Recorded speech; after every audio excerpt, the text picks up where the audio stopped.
Hey, good morning, and I just got back my video from my video editor, and I watched it, and wow, there's a lot more things that he incorporated.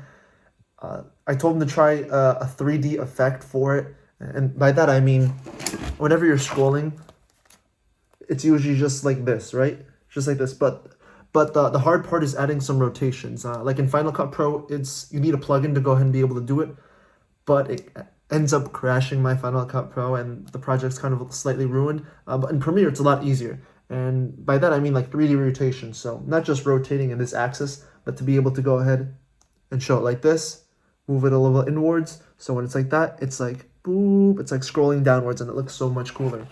And so that's a new effect he went ahead and tried. He also tried other templates, I want to say, because it kind of reminds me of CoffeeZilla type style, not with the charts, but more so the colors, the like dark dye down colors, and then there's a template with like things moving. I don't know how to describe it, but it looked really cool. And surprisingly, the video was also over 8 minutes long. I thought it would be a lot shorter, but I guess there was a lot of clips that I included, and so I don't think there's really much errors to it. Uh, at this point, it would be more nitpicking. Audio levels seem to still not be adjusted well. And again, that could just be my ear because when I went ahead and edited the last video and I checked the audio levels, when I was looking at the decibels, turns out it was fine.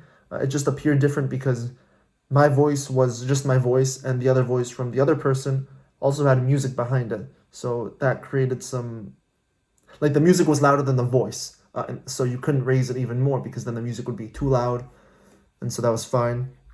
But in this one, it seems that that might not be the case. Again, I still didn't put it in the editor to go ahead and check anything else.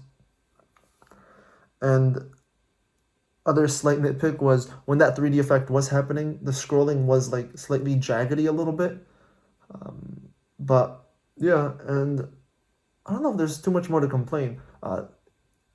I told him to use particles since before, and I think it might have gone slightly overboard, but I'm just gonna let it happen and see what occurs. Because at least I can go ahead and see like when they start and then they end and then they start back up because there's no smooth transition. It might be like a 15-second clip, but he uses this 15-second clip all throughout that 8-minute video and it's constant repetition. Instead, there should be parts where there's no particles and then another part where it appears. But again, these are like just small things. Also, in the video, he zoomed in like let's say this is the whole screen. He zoomed into a video like this, which is fine. That happened a lot. And then there was one time when it was just literally a screen recording, and I could see like his browser bar and then the incognito bar. Minor thing. Thought we weren't gonna do that, but whatever. Minor thing. And yeah, at this point, everything comes down to skill level. And so there's like only so much more that can happen without having to learn even more. And the next step of it, what I want to do is incorporate sound design, which would basically be using sound effects. And so the only way for me to show him and teach him, besides just try it, is for me to try it myself. And yeah, that's about it. There's nothing else I gotta do. I just have to edit that video to add my background music and maybe some sound effects, but I don't really think it needs some now or what I would put. But yeah, anyway, bye.